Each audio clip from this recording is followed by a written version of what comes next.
हमारे मुल्क के बासलाहियत नौजवान मुल्क छोड़कर जा रहे हैं।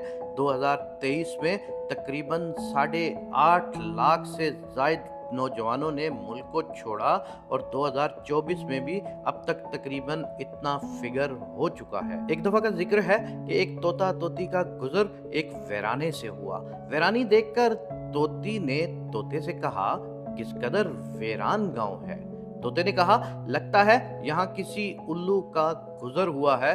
जिस वक्त तोता और तोती बातें कर रहे थे, ऐन उसी वक्त एक उल्लू भी वहां से गुजर रहा था।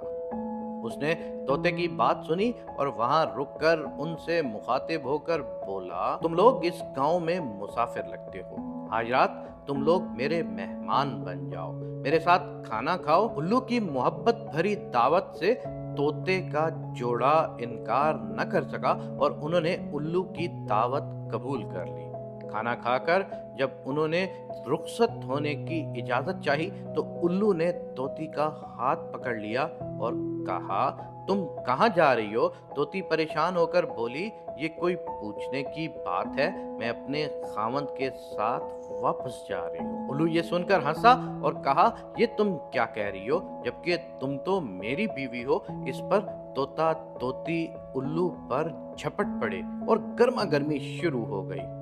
दोनों में जब बहसो तकरार ज्यादा बढ़ी तो उल्लू ने तोते के सामने एक तजवीज पेश करते हुए कहा, ऐसा करते हैं कि हम तीनों अदालत चलते हैं और अपना मुकदमा काजी के सामने पेश करते हैं। काजी जो भी फैसला करेगा वो हमें कबूल होगा। उल्लू की तजवीज पर तोता और तोती मान गए और तीनों काजी की अदालत में पेश हुए।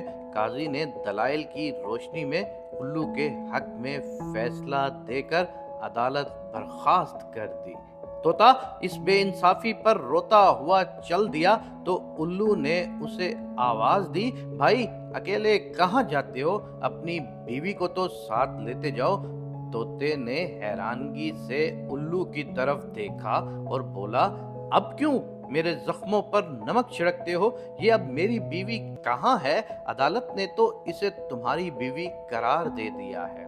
उल्लू तोते की बात सुनकर नरमी से बोला, नहीं दोस्त, ये तोती मेरी नहीं बल्कि तुम्हारी ही बीवी है। मैं तुम्हें सिर्फ ये बताना चाहता था कि बस्तियां उल्लू वैरान नहीं करते। बस्तियां तब वैरान होती हैं जब उन पर करप्ट हुक्मरान, अशराफिया और इस्तेमारी गुलामों का राज होता है। जब इंसाफ मुआशरे से खत्म हो जाता है, जिस शरीफ पर चाहे मुकदमा बना दिया जाए और तवाइफों के कहने पर माओं की चादरें खींची जाएं और छोटे लोग बड़ी कुर्सियों पर फायज हो जाएं और इस मुल्क से इंसाफ उठ जाए, तो यूं मुल्क को बस्तियां वीरान हो जाती हैं।